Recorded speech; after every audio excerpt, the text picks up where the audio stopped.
goal of my presentation is to keep you listening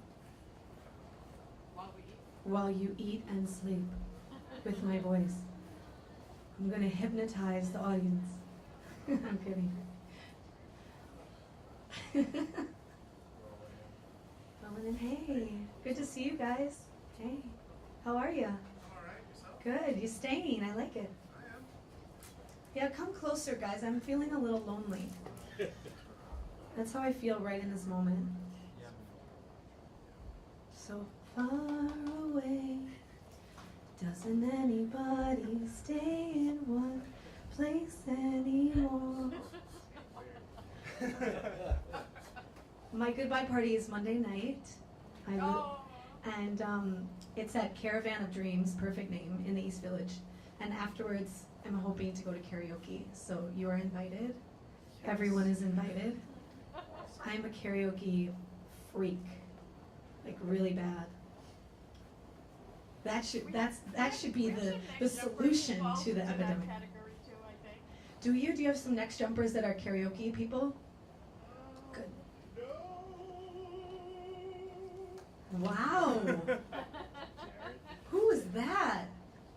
I have felt that in my body. Wow. It's on. We need the other ones. Yeah. Cool. So, You want me to start? Yeah, sure. So we're gonna get started here. Boston, you guys can hear us okay, right? Great. Awesome. So, welcome everybody to First Fridays. I'm really happy to introduce Ann Koller, who she was introduced to us through one of the companies that helps provide like our trainers. It's called Exuberancy. And when she heard that Next Jump wanted to run this Yoga Nidra class 5 days a week, she really jumped at the opportunity. She has a corporate background. She worked at places like Google, but for the last couple of years has been really focused on how yoga and meditation can help cure or alleviate like a whole bunch of disorders, and especially around sleep. So happy that she's here today to share some tips and tricks and whatever on how we can get more restful, better night's sleep, and some of the problems that you guys may be having. So at the end we'll open up for Q&A. So without any further ado, let's open to Ann. Thank you. I'm so happy to be here. Thanks for inviting me, and thanks for letting me be an adopted part of Next Jump. As James said, maybe it's his middle name. As he said, I have a corporate background. It's funny, another Next Jumper suggested that I mention my credentials. And I usually just say I'm a yoga and meditation instructor. And that worked. And we had the article come out in Huffington Post, and there was a comment on it. And I was helping Peter and Charlie figure out a response. And I told Peter he messed with the wrong yogi. I have 10 years of experience in corporations. I worked at Google, which is basically everything you do is based on data and tracking and understanding what you're doing. And my master's is from Columbia in policy management and administration. And apparently he told Charlie that, and Charlie came to a Yoga Nidra class and said, "So, I hear you graduated from Columbia with a master's." And I said, "Yes." And he said, "I hear you used to work at Google." And I said, "Yes." And he said, "I just assumed you rolled out of a flower patch." And I was like, that's a lovely thought. And yes, so I am a corporate hippie, if you will.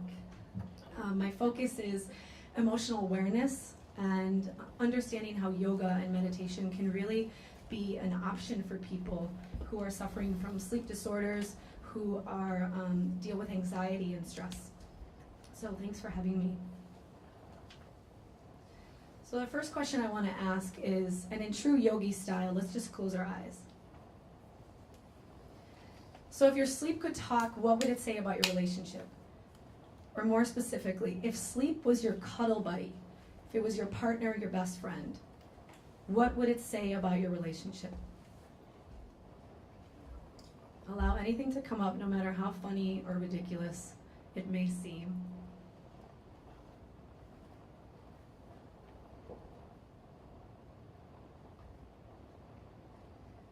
And then open your eyes. Does anyone want to share any commentary that you got? Any? Yeah. We have a very hot and cold relationship. Hot and cold relationship. Okay. Anyone else in the back? Mine was like, you hang out with me too much? You hang out with me too much. I like that. Anyone else? I don't hang out with you enough. I hate you. I don't hang out with you enough. Last one. Anyone else? Unreliable. You're unreliable.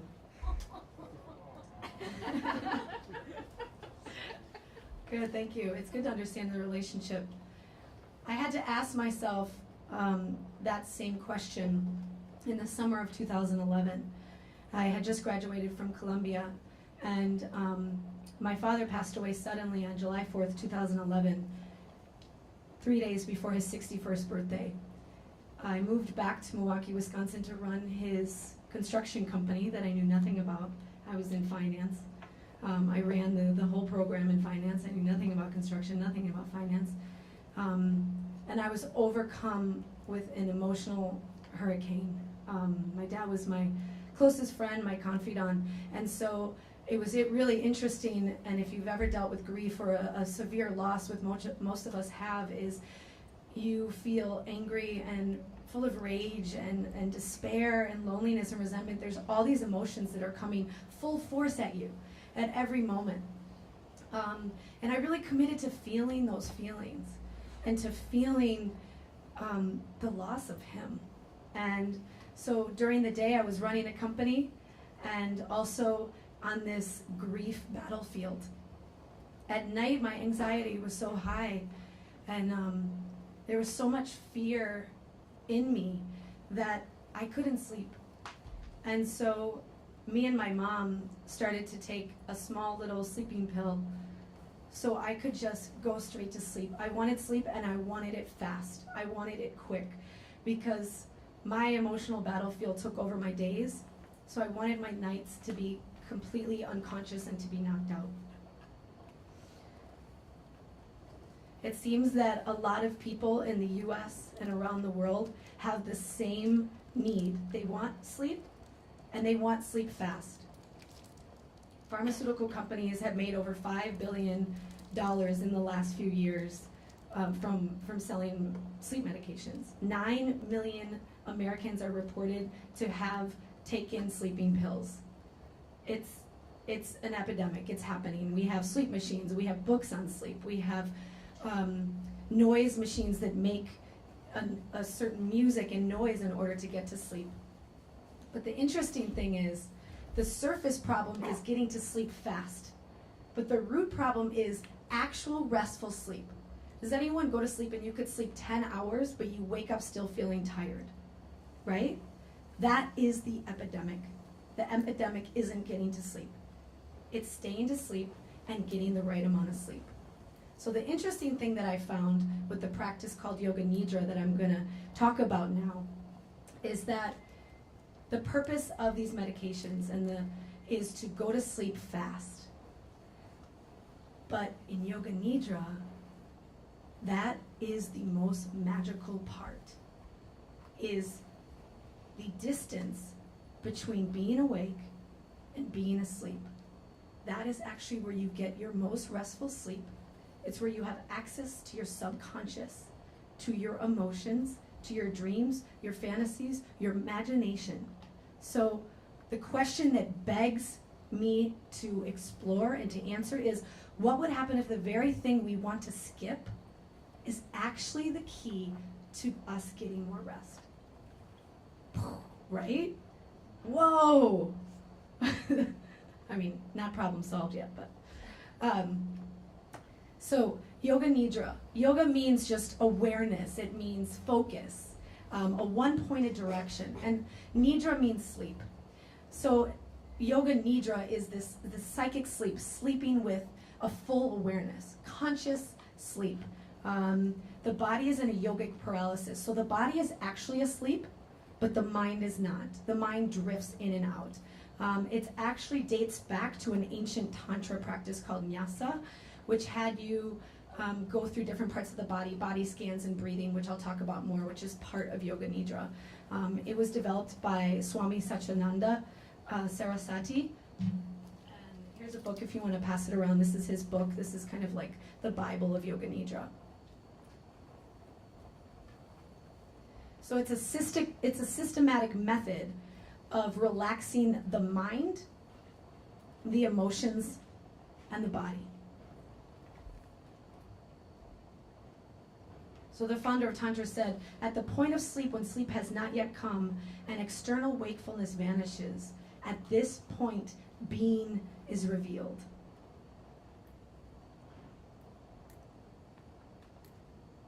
So here are some Yoga Nidra celebs. In the far left corner is the teacher of the founder of Yoga Nidra, who actually helped introduce him to the practice. The middle picture is Van Gogh, and he speaks about, my images came like in dreams. That's his famous quote. So a lot of creativity, a lot of science was developed in these places. Einstein had these thought studies, these sleep patterns, basically a present-day Yoga Nidra. And a lot of his studies came out of being in those states. The lower left corner, Mozart, but it's the Amadeus movie picture version, because that's what I think about.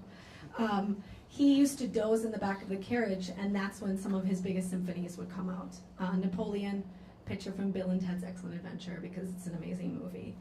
Napoleon used to take almost power naps. So he would go into Yoga Nidra during the heat of a battle. He would give away his command and say, don't bother me for 30 minutes. I'll be right back. And he would come back completely refreshed and rebooted. Newton, same thing. His biggest revelations came when he was sitting, dozing under an apple tree. And then, of course, our top celebs, Megan and Charlie. They're both Yoga Nidra practitioners, and when I spoke to both of them, they said really interesting thing about what the practice gave them, which actually helped me encourage me and be more curious about what the heck is this doing. You guys have allowed me to test on you. You've allowed me to explore this practice. I thank you so much. And what Charlie said and what he put in the Huffington Post article, Sleep is a Company's Problem, is the idea of consistency.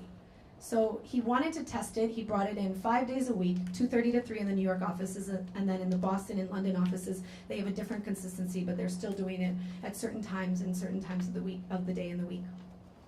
And he said, what I know is that when I go to bed at night and the to-do list is running through my head, and I'm thinking of, okay, I need this many hours of sleep. Okay, now I lost that hour. Now I need, is that he knows that 2:30 is always available. So his mind, his intellectual mind, goes offline, and it releases him into sleep. So consistency is a big thing. Just try something and create a pattern around it. And you guys all do that. Isn't that your big thing at Next Jump? Like practice and consistency. And Megan, it was interesting to talk to her as a mother and as a co-CEO and so many things going on. She found that with Yoga Nidra, it allowed her to really give herself time to ask a deeper question for what she really wanted in life and how she really wanted to feel. That's the magic. Sleep is just a benefit. It's just like one of them. So your brain on sleep. I'm not a sleep expert, but I'm going to go through some of the brain waves and the patterns that happen when you're in Yoga Nidra, just from the different research that is out there. And it's actually very limited. We need more scientists to do studies on this. So Yoga Nidra allows you to drop into this place where you're not awake but you're not asleep, and move between the two. So you actually have an increase in alpha wave. It's an alpha wave predominance, they call. As well as an increase, and they found an 11% increase in theta waves in one of the studies they did on 7 yoga teachers. So in this state, you can literally cross over from the left brain, the intellectual brain, to the right brain. So you have, the world is your oyster. So here's a graph. Can you guys all see this? Okay. So gamma, think like super focused. You're like, you're talking to someone about the work that you're doing. If you can see the brain waves on the right, it's very erratic. It's up and down. You might even wonder of your coworker, like, how many Red Bulls did you have this morning? Like that type of engagement, right? Beta is just normal. You guys are in it right now. There's two different levels. Like sometimes it's super focused and sometimes it's more calm and like you're listening, you're engaged, you have your five senses, your eyes are open, you're alert. And then alpha is drowsiness. If I can simplify it, drowsiness. You're in this lucid dreaming. You're not thinking. It's a light sleep. Your intuition kind of comes up. You know that moment when you're like, I shouldn't cross the street right now, or what if I said this in an email instead of this? They will just naturally come up. You don't even have to think about it. That's alpha. Your muscle activity slows down. There might be a few little twitching, but your muscle activity slows down.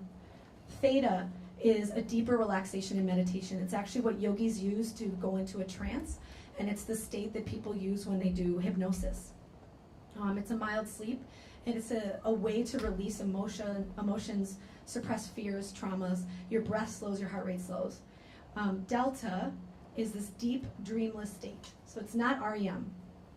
The brainwaves slow, and you awaken these like instinctual, primitive drives that you have, things that you really want.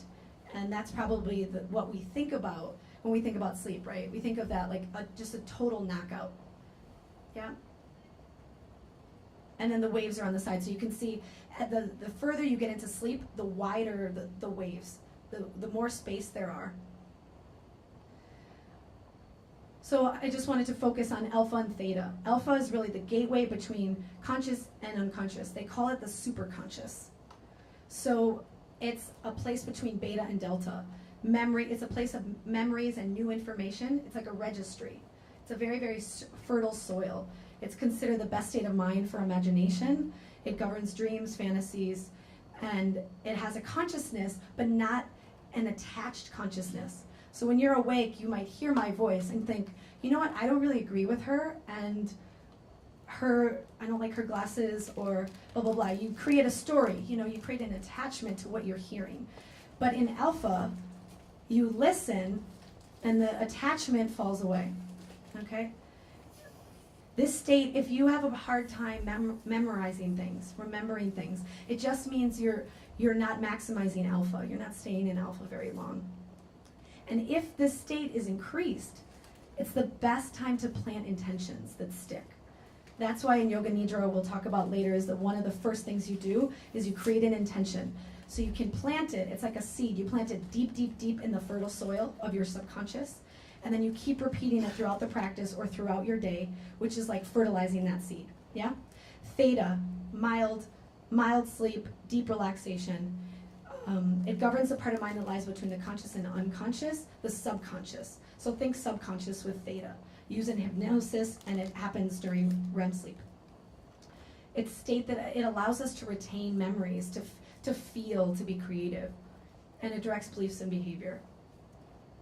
So if this state is increased, it's said that it can burn away impressions that are imprinted on your brain. So traumas from when you were little, conversations that your mom and dad had you, things that were taught to you, you can actually rewire them. You can dig them out at the root and get rid of them and create a new personality from the inside out. So this is from two different studies.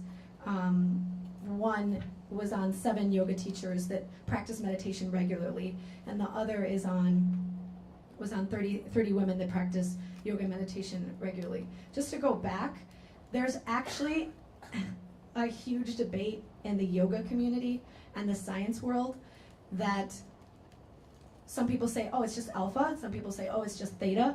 And some people believe that yogis can actually be in delta and be completely awake, which is like 0.0000% of the population. Like, these are superhumans that don't eat, and like back in the day they slept for an hour a day. They just meditated all day. So it is, like I said, it needs to be studied more. So before Yoga Nidra, the top left, it's your waking state. So you can see what's active, right? Your brainstem is active, your cerebellum, the frontal part of your brain. And then if you go lower, the lower left, so the left side is a person at work. So you see the reds, the orange, the yellows, the active. And the right is the person at home relaxing with their family. So you can see the blues, the greens, the yellows. It's more of a relaxed state, but there's still a beta wave dominance in both. And then during Nidra, the initial phase when relaxation begins, so the middle section is when you first lay down, close your eyes, and I do the preparation. So if you can see you can see it, can you? It's like dark shaded blue. Do you see it in the right and the left side? That's alpha wave dom. That's alpha. So you see it coming already as soon as you close your eyes. So beta, your eyes are open, and alpha, it's a little bit more than that, but eyes are closed, you're starting to relax, you're starting to get tired. So, and then during this rotation of awareness, which we'll talk about later, which is the body scan, the alpha wave increases even more, and it spreads around the right hemisphere of the brain, the intuitive side of the brain. During Yoga Nidra, top right, it's interesting what's active. What's active is the visual center, the back of the head, and the top of the head, where the sense of touch and body position are active. And it's in contact with your limbic system, your emotions. It's a place for better contact with your emotions and visualization. And the lower right, you can see the shaded areas. This is after the rotation of awareness in Yoga Nidra, the start of visualization, and the alpha wave dominance.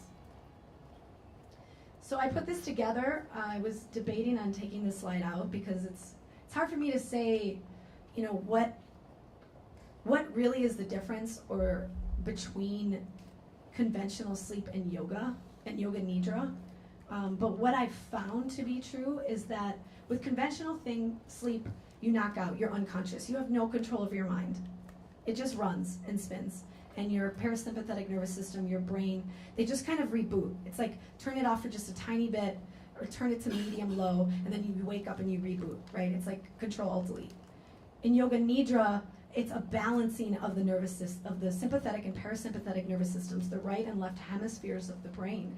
So you're getting the balance instead of a complete shutdown.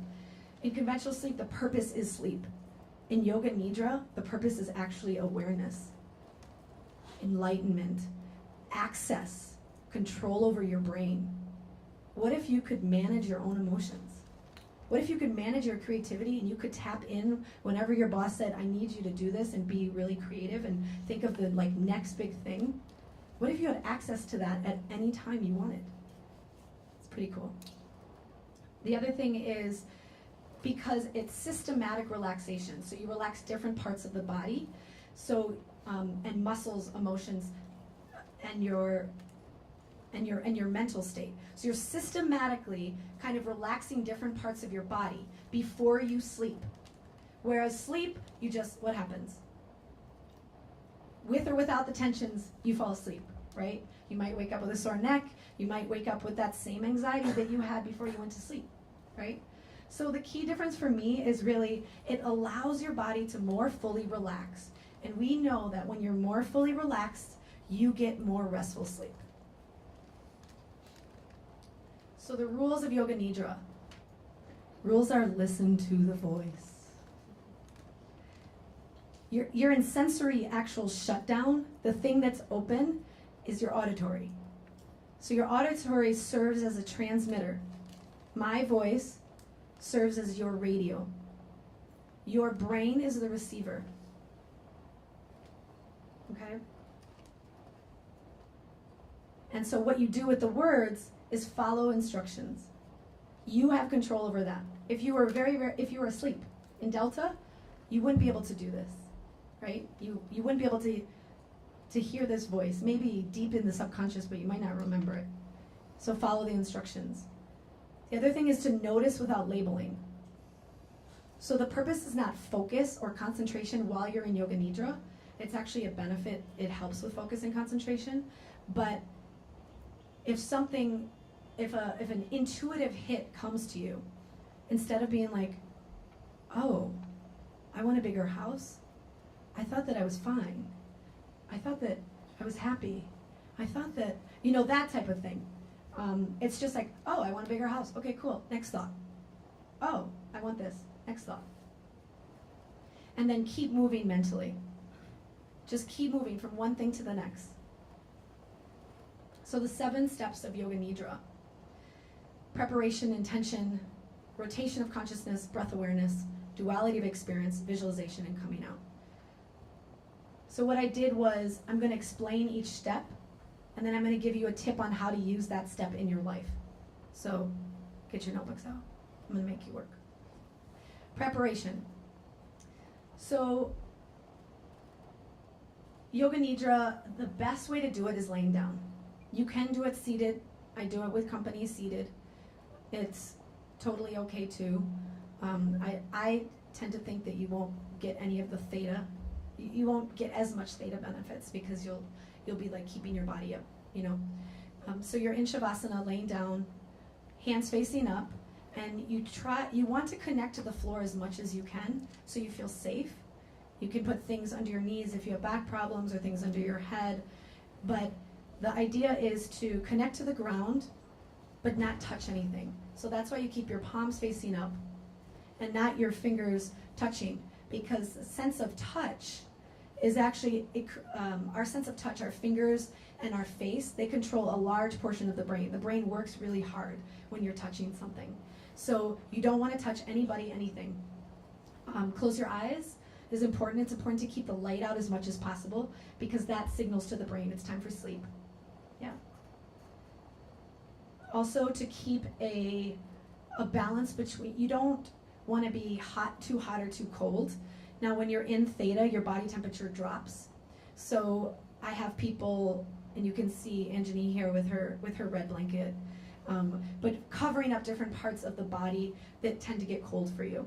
Because if you get cold, you're going to think, I have to get cold. Or the other day when you said, I have to go to the bathroom, I said, then go to the bathroom, because your mind will actually keep you awake.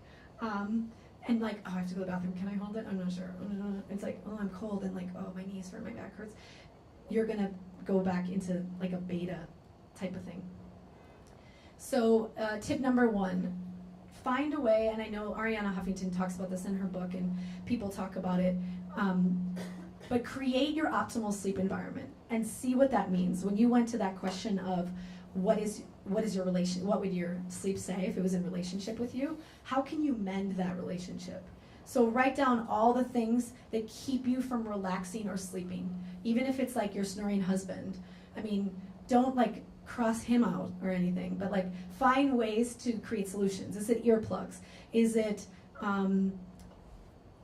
is it a patch over the eyes? What is your optimal environment? So write down all the things that keep you from it, and then see if you can create solutions that attach to each one of those things, and then find ways to integrate them.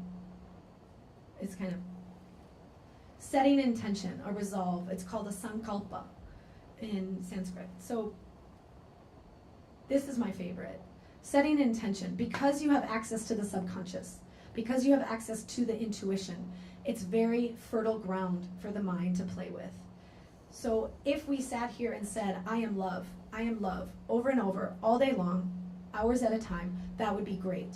But our intellectual mind is still online. So our intellectual mind can attack that. Well, duh, you know you're love, or no, you're not. Remember that one thing that happened that showed you that you're not love? That's why you're not love. So it attacks that intention. When you plant it in alpha, you have a higher success rate of it actually growing. Okay?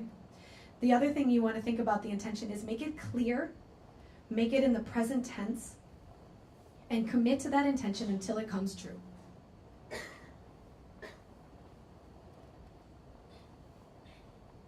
So again, discover, find your deep desire, and then plant it in fertile soil. Oh, that was kind of cool. So I created this for you guys, and I know you're used to asking why. You work with Simon Sinek and Charlie, and they're big why people, which is awesome. Use that why, and use the intuitive why. So let's just close our eyes real quick. Do we have time? Just close your eyes real quick. And choose an area of your life you want to focus on.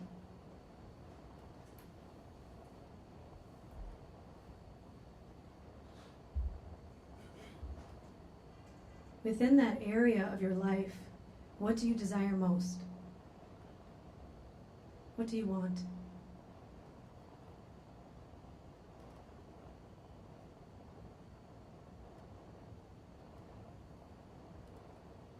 And start to ask whatever that answer was, why? And follow with the answer, because I want. And see what comes up.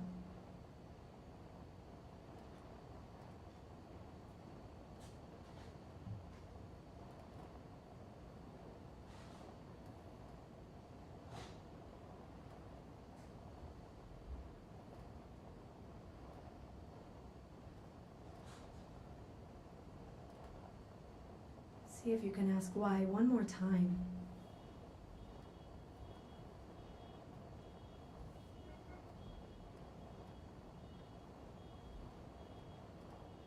And then open your eyes.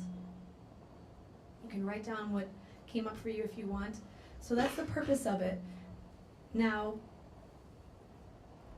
when we ask why, sometimes it's mentally asking why, but try to intuitively ask why, and this is what I mean. When I first did this, my phrase was, I want a partner, a romantic partner. And so I started to ask why, started to ask why. And my teacher was like, oh, where'd you get? And I was like, oh yeah, I got the answer. I'm a mother, I want to be a mother. That was the answer, that I thought it was the end all. She's like, that's a noun. Go, keep asking why. And I was like, okay. My brain started to attack the why. Like, well, why are you asking that? Like, isn't it fine to want to be a mom? So I kept going deeper. What happened was, I want to feel connected. I want to feel connected to another human. I want to feel connected to all humans. I want to feel connected to God. I want to feel connected to myself. I want to be one with all. And that became my intention. I am one with all. So you take that want and create a present tense intention. Some examples are that I've used: I have everything I need. I am enough. I am successful in all areas of my life. Don't put a will in front of that. It will bring it into the present tense, and you might not have access to it. Cool? Rotation of consciousness. This is otherwise known as the body scan. It's a systematic way. You start on the right side of the body. You start with the fingers, right thumb, second finger, third finger, fourth finger, fifth finger, because there's so much brain capacity in the fingers and the hands. You go up the arm, down the body, down the legs into the right foot. Then you go left hand, down to the left. Then you go the back of the body, the glutes, the lower back, middle back, upper back. Then you go up around, top of your head, and you do all the face. So it's systematic in that, yeah. Oh, yes. I thought you had a question. Yeah, and the face takes a little bit longer, but it's actually timed. So I do it in a way that it's quick enough that you're going to jump from one thing to the next. You're not going to fall asleep. But it's slow enough to give you the chance to actually repeat it in your mind. So if I say, let's just try it right now. I'm going to just do a few. Just close your mind. Close your mind. Close your eyes. So when you hear the body part, just mentally say the body part and bring awareness to it. You don't have to visualize it. Just bring awareness to that part of your body. Bring your awareness to your right thumb, second finger, third finger, fourth finger, fifth finger, all of your right fingers, palm of the hand, back of the hand. Then bring your awareness to your right eyebrow, left eyebrow, eyebrow center. Cool, and then open your eyes. So you see with the fingers, I was a little bit quicker. With the face, it takes us a little bit more time to feel it. Like, how do you feel your eyeball? You know, it's because we're touching things all the time, so we have that sense. It's, you know, it's really used a lot. Do I have anything else to say about that?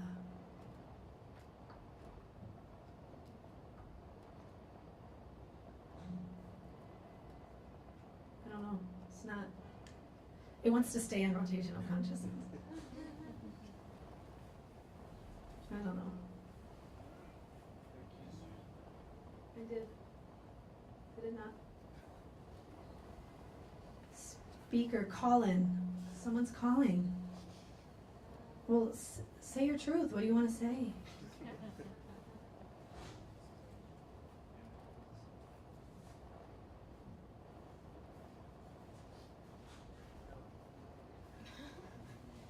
Uh-oh. Oh, it's... So the next one, I'll just keep... My computer froze? Uh-oh. Raw. So the tip for that is, this one's really great to systematically relax your body. So if you're in bed at night, and I actually did this I do it often if I can't sleep, start with the right side of your body. And even if you don't know it by heart, you can use, I have things online you can download and listen to, or you can do it by yourself. But just start with the right side of your body and just bring awareness to it. And just say it. So your brain has something to do. So it doesn't have to focus on I'm not sleeping right now. It has something to do. Okay? And then go to the left, go to the back of the body, go to the top of the body. So it allows you to systematically relax. It kind of lights up that part of the brain, and then it brings it back down.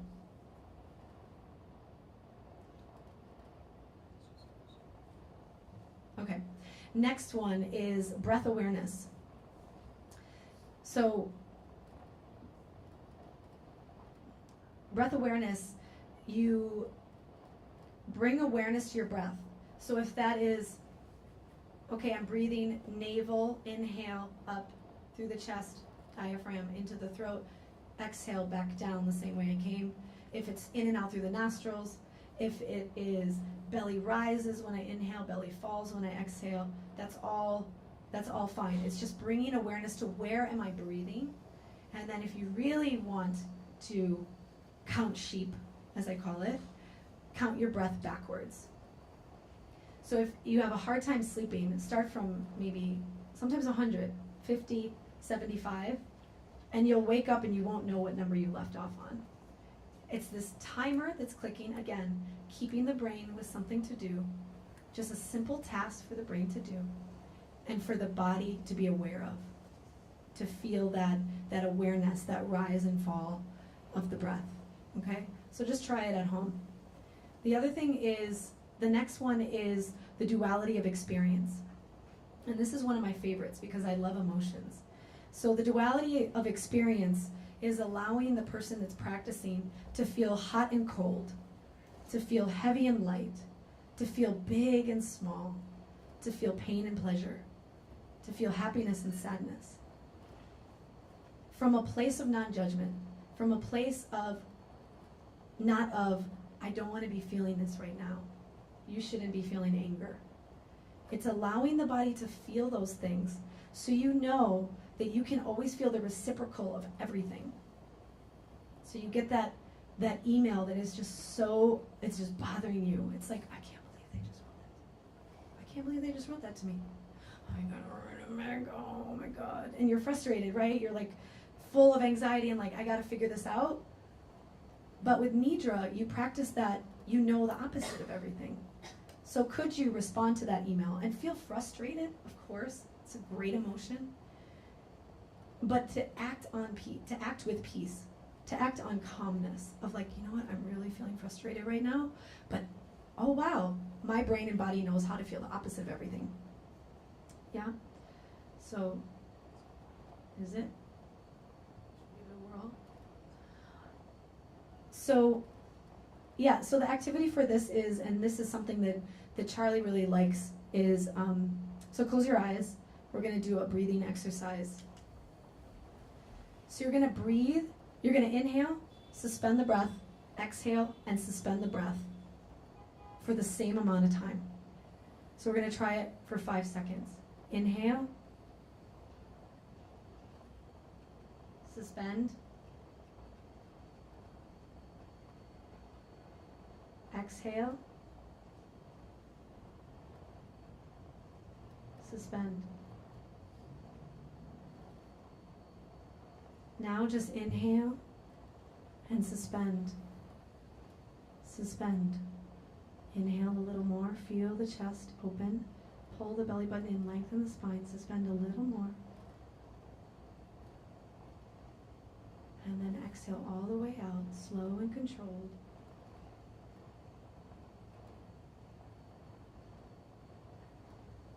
And suspend it out. Don't breathe yet. Good, and then open your eyes. So when you inhale, you can learn to conquer fear. You suspend the inhale. So try it sometimes. If you want to conquer this fear that's really nagging at you, just try it. If you want to conquer anger, suspend out the exhale. That'll get you somewhere. And then if you want the balance of all emotions, do what we just did. Do equal segments. Inhale, suspend, exhale, suspend. Cool?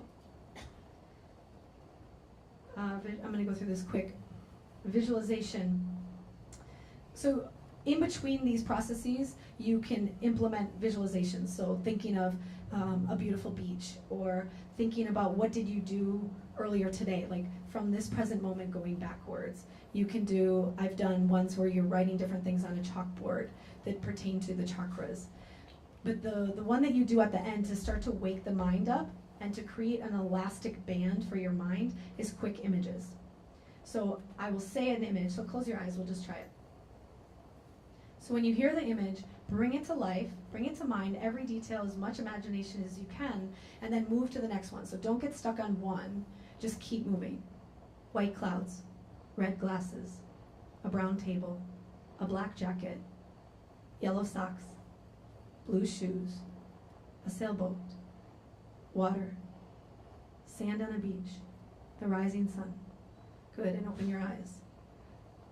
So it creates, sometimes we focus so much on one thing that we don't get that elastic band movement with our mind. And so it allows it to do that. So one thing you can do is, you can try this with a friend, or if you're really good, Yoga Nidra practitioners, you can do it on yourself. But if you try it with your friend, have your friend just write a list of 30 items and then say them to you at that every 2 seconds. Really quick, at pace. And then bring them to mind. If you want to do it by yourself, close your eyes and imagine everything in the room. And do that when you wake up. It'll wake up your brain. Cool.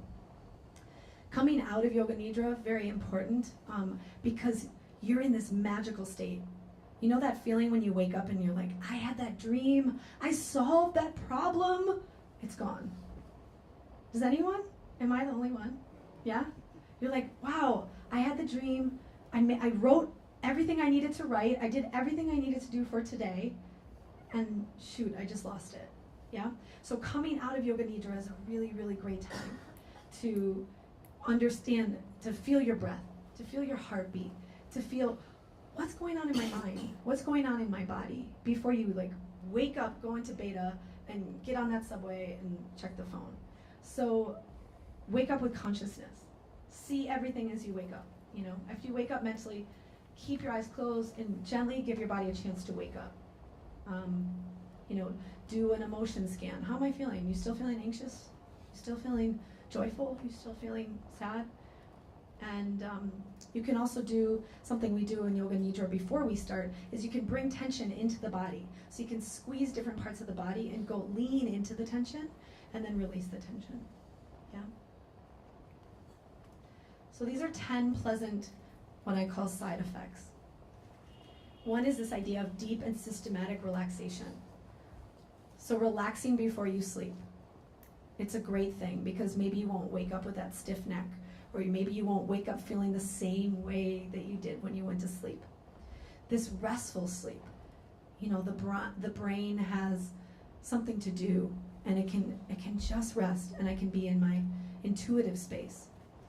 A strong awareness of self, and this came from someone in the class, of I feel like I can put myself first. You know, that was just so beautiful. I feel like I put myself first because I know what's going on at every moment. You are in charge of your mind and your body. And that's the greatest gift that any of us can get, really, right? It balances the nervous system. So it increases the it lowers this sympathetic nervous system of like fight or flight, I gotta do this. And it ups the parasympathetic nervous system. This idea of removal of unwanted habits, some people, you know, like I said, it's a pleasant side effect that some people have, is, you know, traumas. You can understand traumas better in this state. It increases memory function and visualization. I know for me, I can visualize a lot faster, and the other day I was trying to remember the lyrics of a song, and I closed my eye and I was like, I can't remember the lyrics, whatever, I'll just give up. I closed my eyes and I was like, yes you can. See the words, see the letters, see the beat, and I could remember all the words of the song. So it just, give yourself a chance. It awakens creativity. Reduction of pain, stress, and hypertension. They're using this with people that have body aches, or they're suffering from PTSD, things like that. And it's just overwhelming what's happening. They're feeling better, their cortisol levels are dropping, which happens in yoga and meditation anyway. So it's, again, I will repeat again, this needs to be studied more. This effortless learning, there's a guy that's doing a test on children on using this in schools, and he's found that they're learning languages a fifth faster. It was actually started, the man who started it found that he was singing chants that he had never learned. And so his teacher, Swami Shivananda, asked him, well, when are you sleeping? He said, from 3 to 6 a.m. in the ashram, when I guard the ashram. And he said, at that time is when the young boys are singing those very chants. So he realized, okay, there's something to this Yoga Nidra, and yogis used it to memorize languages. And the release of muscular, emotional, and mental tensions. I'm just going to leave you with a final quote. The subconscious mind is an obedient disciple and immediately carries out the orders that you put to it. If you know how to practice Yoga Nidra, you can train your subconscious mind completely. Then the ordinary mind and intellect will follow suit. Swami Satchidananda Saraswati. So give it a thought, give it a try. Maybe it's not for you, maybe it is, but thank you so much. Does anyone have any questions? I'd love to answer questions.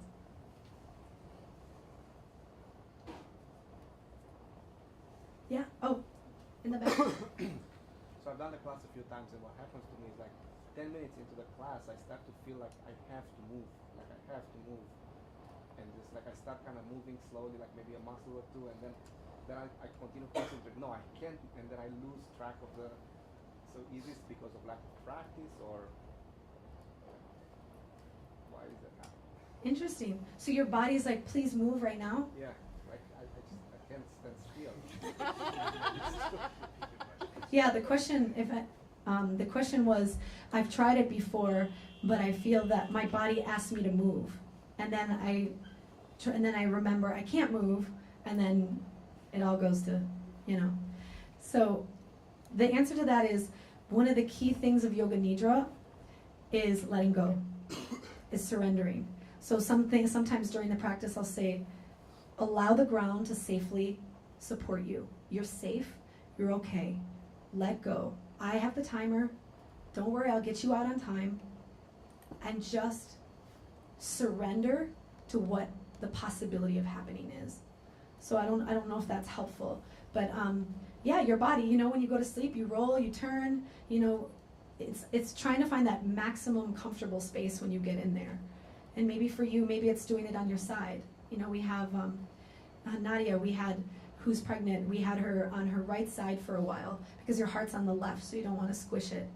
And then her doctor wanted her to be on the left side. So you can try different ways to be comfortable, but keep trying. You know, this is like a rewiring of the brain. This is like asking a child that doesn't even know how to crawl to run. You do not, I didn't even mention that, you don't stay in alpha and theta for very long, guys. Like seconds, maybe minutes. we're asking you to stay in those states for 30 minutes, which isn't even possible. Like, none of you have probably done that. I haven't done that. It takes 10 years, 20 years to do that. But it's the process of practicing to do it. It's the journey, not the destination. Yeah. So, I think originally when the class was introduced to us, it was like, oh, you're going to rest for half an hour, you're going to feel like you have 4 hours of sleep. It's the equivalent of 4 hours of sleep. And so, when I've taken it a few times, when I come out, I almost feel like exhausted and like sleepy for the rest of the day. And then I feel like I lose momentum at work. Like, I just want to sit at my desk and like, I need like some caffeine or something to wake me back up because I'm like exhausted. So I don't know if that's like doing something wrong, or does it take a few times? Like Anjali has told me it takes a few times. So I don't know like what. Right. The question is, I've tried it before and I still feel exhausted afterwards. It takes me a while to get back into the swing of things. So, yes, try it again. Maybe, are you falling asleep? I would want to ask more questions. I'm falling asleep. You're falling asleep. It's So, not bad. no, it's not bad at all. Can you hear the voice? Can you hear the instructions? I clock out. She conks out, right? She goes into unconscious. So you're going into delta, right? So it's that wavering, and it takes practice, you know. I still fall asleep sometimes. It's the wavering. It's like, okay, let me come back. That's why you use the voice as like this rope to pull you out, this transmitter of sound. Yeah. So it's a different type of power nap. It's a different type of power nap. Does that answer your What question? is the goal not to fall asleep? The goal is to stay aware. Did I not say that? The goal is to stay aware. The goal is to stay conscious, but allow the body to sleep. So it's a yogic sleep. So when we're in there, some of you who've taken it, if I said, sit up right now, would you be able to do it? It'd be really hard because your body's like a mummy. It's totally asleep. But you're listening and you're visualizing and you're following this voice. It's so strange. So the goal is not to sleep. Yes, you get benefits from sleep. You mentioned a figure that has also been debated. There's a figure out there that a 1-to-4 ratio. So 1 hour of Yoga Nidra gives you 4 hours of sleep. 30 minutes gives you 2 hours of sleep. And it's not scientifically proven, but the idea behind it is 30 minutes of rest of Yoga Nidra can be 2 hours of restful sleep. Yes. Does that help? Cool. So that might lead into my question, which Yeah. is, so I've done it and I feel like it's a really relaxing experience. I don't necessarily feel tired afterwards. However, when I go to sleep at night, I feel like every day that I do it, I sleep really bad. You sleep really bad. That same night. Interesting. Yeah. Yeah, so the question was, I do it during the day and at night I sleep really bad. Maybe do it at night too. Before you go to bed, do a body scan. Count, try it. Mix it with sleep. This is not meant to be, mix it with sleep. It's a journey on the way to sleep. You're gonna fall asleep anyway, So maybe try it. Yeah, I don't know scientifically what's happening to you, but try it before you sleep. Any other questions? Yeah. So, I feel like Yoga Nidra focuses a lot on falling asleep and then rejuvenating your body. Does it focus at all at making it easier for you to wake up as well? Because that's what I specifically struggle with. It's waking up every morning. I have to set many alarms and I turn them off and all that stuff. Can Yoga Nidra kind of target that as well? That's a great question. I really like that question. I want to ask my teacher, Shakti. Maybe I can follow up with you. But his question was, Yoga Nidra helps you fall asleep, but can it also help you wake up? So I alluded to it a little bit with the coming out. So could you wake up with awareness? Instead of waking up, checking the phone, and getting up right away and going right from an unconscious, subconscious to a conscious place, could you go in those ways really, really slowly? So can you, when you're still asleep but you have to wake up, bring awareness to your breath. Count a few times. Feel your right arm. Oh, what does that feel like? What does my hand feel like? What does my face feel like? Oh, can I feel my breath? Maybe I can't. Can I feel my heartbeat? Let me take a scan of my brain. Where are you? Where are you at emotionally? And then you can do, you know what we do before we start, the tension? Do that. That'll wake you up. Bring tension into your hands and arms. Squeeze. Exhale, release. Do it for your feet. Squeeze, release. Do it for your face, release. And then bring tension into your whole body, and then release. So it's like waking up with consciousness.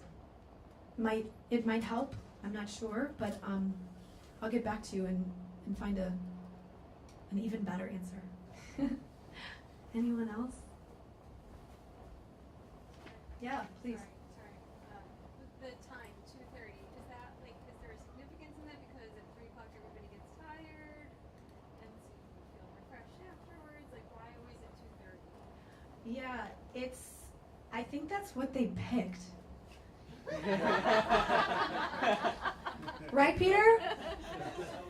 Peter's gonna come on. He's coming out of the woodwork to answer the questions. Because like we were thinking, when do you hit the afternoon wall? Like when do you go for that second or third or fourth cup of coffee? So we're thinking it's like around 2:33. So that's kind of where we came up with that afternoon slump. Are we almost done with work? Not random. It's awesome. Yeah. Other companies, I've used this as a template for other companies, and I'm like, well, they do it at 2:30. You can do it whenever you want. Some do it at 11:30. Some do it like during the lunch break, where people are more likely to come. Some people in the morning, at the night. I haven't read in the book if there's a specific time that you do it in. It's a good question. It's the journey to sleep. So I love to do it before I go to sleep. It puts me to sleep. Yeah. Yes. So, for the people who haven't actually done it, maybe you want to probably explain a little bit more about how you put your body to sleep but still stay awake. Because that's, I think, is a lot of people correlate being asleep with your body asleep. How could you put your body to sleep but still be awake? Which is basically what you're asking us to do during the practice. Right. The answer is follow the voice. Follow the voice, follow the instructions, and if you don't have something to follow, if you're just doing it on your own, which I wouldn't recommend unless you've kind of practiced it a few times, is the question you're asking is the answer, is that it's okay to fall asleep, and it's okay to be in that state. You're training yourself to, how can I be aware of my body? How can I understand what's going on, but allow my body to fully relax? Be in a really comfortable place, in my favorite bed, my favorite room in the house. So I think, yeah, follow the voice. Continue to follow the voice, even if it's your inner voice. Yeah? Thank you so much, guys. Thank you. I'm teaching today at 2:30.